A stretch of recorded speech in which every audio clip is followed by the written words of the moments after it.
Daiwa Kenzaki Uptide rods, £195 original price. You can get it for about 160. So length 9'6", 4 to 10 ounce line rating. Very light. I own one myself.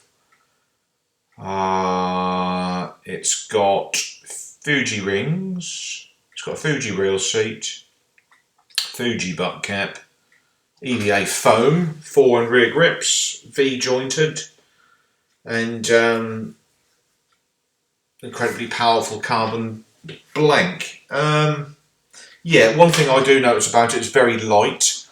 If you're on a charter boat using it, you would want to protect it quite well. You wouldn't want nobody stumbling into it, because they do feel a little bit delicate, hence they're so light.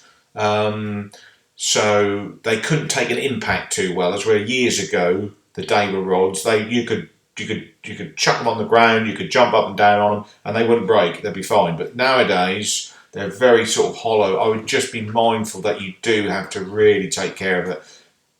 Put it in the rod bag. You know, a cushioned rod bag, this is that and the other.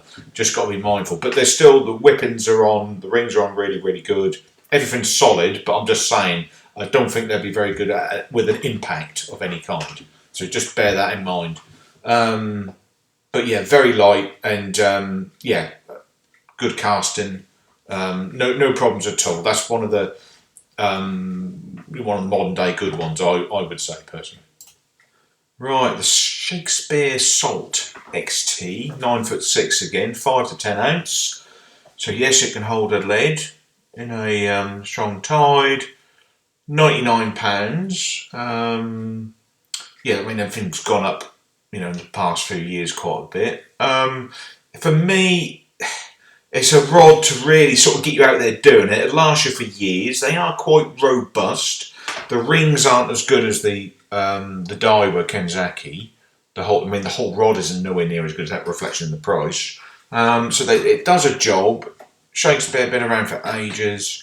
It just strikes me the rod is a bit stiff and a bit lifeless. That's the only thing I would say about it. However, it would do to cope with the rigours of sort of, you know, banging around on a charter boat in the cold, wet. You know, it would be able to sort of just, you know, without busting the bank. So I don't own one, so I don't really know what the tip would be like on it. If you had a smooth hound on it or something like that, yes, it would, you know, bend right over, this, that and the other. But yeah, I mean, casting it's pretty stiff. I mean, it will cast a lead quite a long way off a boat. It would just do a job, and it won't fall to bits. Yeah, it's just all in all, you know, not a bad rod, I would say, for that style of fishing. Yes, the Daiwa Sea Hunter Z Uptide rod, in the similar sort of bracket as the Shakespeare Salt, does a job, casts okay. The rings and the reel seat aren't nowhere near sort of Fuji quality or anything like that, but it won't fall to bits and it's fine. It's just that you do really notice the difference from a top end sort of rod. So if you don't want to spend, sometimes when you go uptide fishing, you like to fish with two rods. So if you don't want to spend too much on a second rod, you just want a rod just to do, you know, to fish a heavy bait just underneath the boat or something like that, then you could argue that the Shakespeare Salt and this rod in particular, the Sea Hunter, would sort of be able to fill that gap, so to speak. But saying that, you could just buy this and do all your uptide fishing with this and do all right. It's just not a glamorous sort of rod. It's just designed just to do a job, basically. Right. The Tronixpro Gorilla Uptide rod. This is a new one. So we're in sort of the budget range. The last sort of few rods have been the budget range. This is the same. I would say this is quite a good rod to go to. I mean, it's not going to bust the bank at 70 quid. And it likely deal with pretty much anything. It's the same test curve, 5 to 10 ounce. It can hold a heavy lead. 9'6", the same length. It won't fall to bits. It will do a job. It's like I say, it's just like the past two rods. It's It's not the best reel seat rings, but it's okay. It's got an EVA foam foregrip. It's got K guides, DPS reel seat. It's got a powerful button midsection, and it'll cope with anything tote, bass, and raise. And designed to hold up a biggish lead in a fast tide, so it would do a job.